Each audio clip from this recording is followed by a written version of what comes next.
бергі биыл қажылыққа баратын болып жақсы болды, дайындық қой. Жақсы ма? Сумканы қатырдық әйтеуір бәрінен бұрын.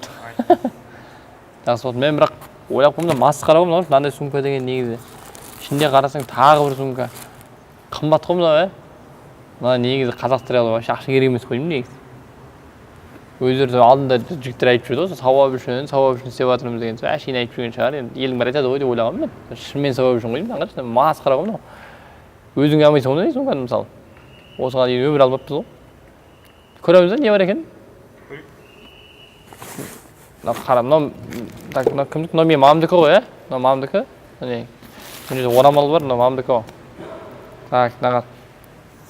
Біздікі қара екен, біздің сумка. Біздің сумка қара екен. Әйелдің сумкасының светі күшті.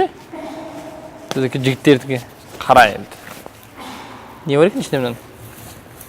Оның ішінде мына қара. Бір сумка ішінде тағы бір сумка бар екен. Ол сумка қызық екен, мына жерде қалтасы бар екен. Так, мынау ыдысына ана жақта зәмзәм бар ғой, зәмзәм салып жүретін ғой мынау, дұрыс па? Мынаны қара. Алдында бір жайнама сумка болады еді, осы ғой деймін сол. Жайнама сумка деген.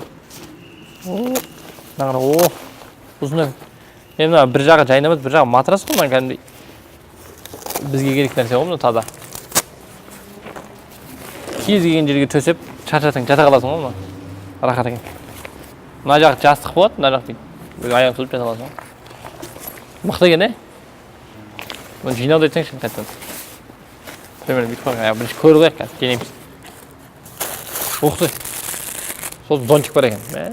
Қол жатыр. Бірақ деймін да,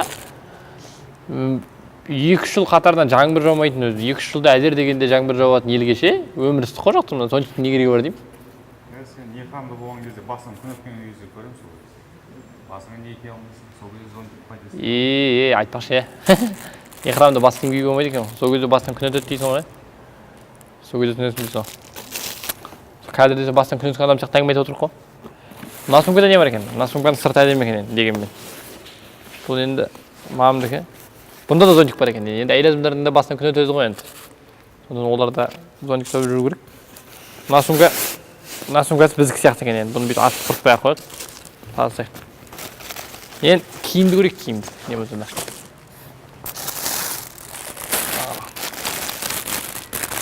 Киім салып жүрген. Ерінбей дей жігіттер бар ғой. Мынаны қара. Мында шалбар бар екен. Жиіп жеңіл екен, жоқа. Мынаны қара. Осында мына жағында Қазақ Travel деген жазу бар, мына жағында Қазақстан деген жазу бар. Қажылыққа келген миллион адамның ішінде адаспайсың да, Қазақстан деген сразу табылады бүйтіп. Адасып кетіп жатсаң, сразу бүйтіп көрсете саласың, арқамда деп. Қазақстанның арқасында жүрмін деп. Білесің. Сонда не бар екен қара. Қазақ КМДБ дейді, Қазақстан мұсылмандары діни басқармасы деген. Типа біз халалмыз деген сөз ғой мына жүрген жерде. Қазақстан мұсылмандары деп басқармасы қажылық қоры деп жүресің ғой. Әйелдердің киімі, бұларға орамал қосып береді екен енді. Бізге енді жаңағы ихрамды бас киім киюге болмайды дейді, әйтпесе бас киім киюге болатынды бізге кепка қосып беретін айтып көрдіңіз. Сосын мынандай бар екен. Бәрінен мынау мықты екен. Қолыңа ұстап жүретінді оқып жүресің ғой. Не болды?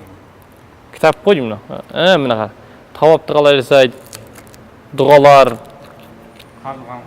Қаржылық анықтамасы екен ғой. Оқы деймін, мына қара, мына артынан несін қара. Карта бар екен. Қаржылықта ше, адасып кетсең бүйтіп қарап жүресің.